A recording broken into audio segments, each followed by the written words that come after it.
Hi everyone, Mommy Zani here. Today we're diving straight into the latest changes from the Wuthering Waves version 3.1 leaks. As always, these are still leaks, so definitely take everything with a grain of salt until we get official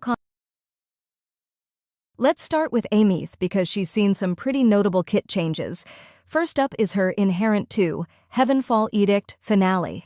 Previously, this granted 20% defense ignore, but now that's been replaced with a straight damage amplification of 25%. That's a big shift, and honestly, it feels like a much clearer and more universally useful buff. Moving to her basic attacks, both her mid-air attack and dodge counter will now recover synchronization rate as well. This is a really nice quality of life improvement and should make her overall flow feel smoother in extended fights. Next, her Resonance Liberation is getting stronger, with the Heavenfall Edict Overdrive base damage multiplier being increased.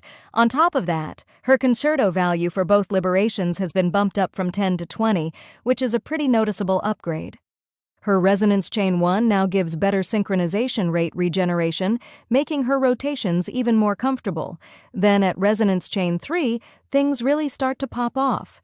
Heavenfall Edict Overdrive gets a massive 40% damage multiplier increase, and Heavenfall Edict Finale also receives the same buff as her updated Inherent 2, meaning that damage amplification is applied here as well. All of this combined makes her overdrive-focused gameplay look much more rewarding. Next, let's talk about her signature Echo, Sigillum. When equipped in the main slot by Aemeath, it used to grant a 20% Resonance Liberation damage bonus, but now that's been increased to 25%. It's a simple change, but it lines up perfectly with the rest of her buffs. Moving on to Luuk Herssen, and he's had quite a few interesting adjustments. Starting with his Inherent Skill 2, the old effect that amplified damage by 15% when the target had 3 stacks of Tune Strain interfered has been replaced. Now, when nearby team resonators deal Tune Break damage, Luuk gains a 25% attack increase for 20 seconds. This feels much more team-oriented and consistent, which I really like. Looking at his basic attacks, his mid-air attack now reduces damage taken by 15%, giving him a bit more survivability. Also, his mid-air attack combo will no longer reset if Luuk is the active resonator, which should make his aerial gameplay feel way less punishing. Next up is his Resonance skill, which now increases Resonance Liberation damage by 25% instead of 20%. A small numerical tweak, but still a solid buff. His Forte circuit also gets a nice upgrade, with mid-air attack Gavel of Earthshaker now fully restoring stamina upon landing. That's huge for maintaining momentum. Then we have some changes to Ichor blades. These are now not affected by damage bonuses, and they won't be emitted if there are no attackable targets nearby. Definitely a more controlled and deliberate design here.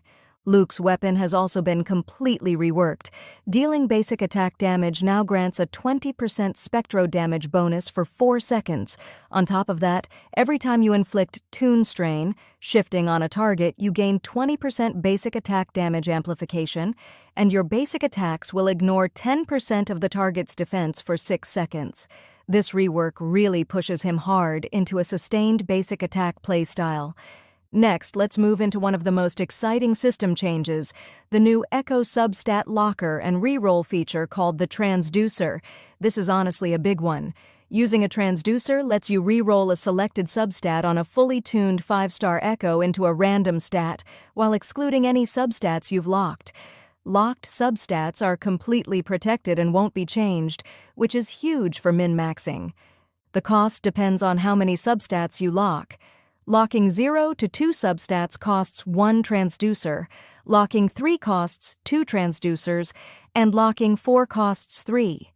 After re-rolling, you get to choose whether to keep or discard the result. If you discard it, though, the transducers used won't be refunded, so there's still some risk involved. As for how you get transducers, they'll be available through the weekly subscription, Moonlit Path, and the item exchange in the store.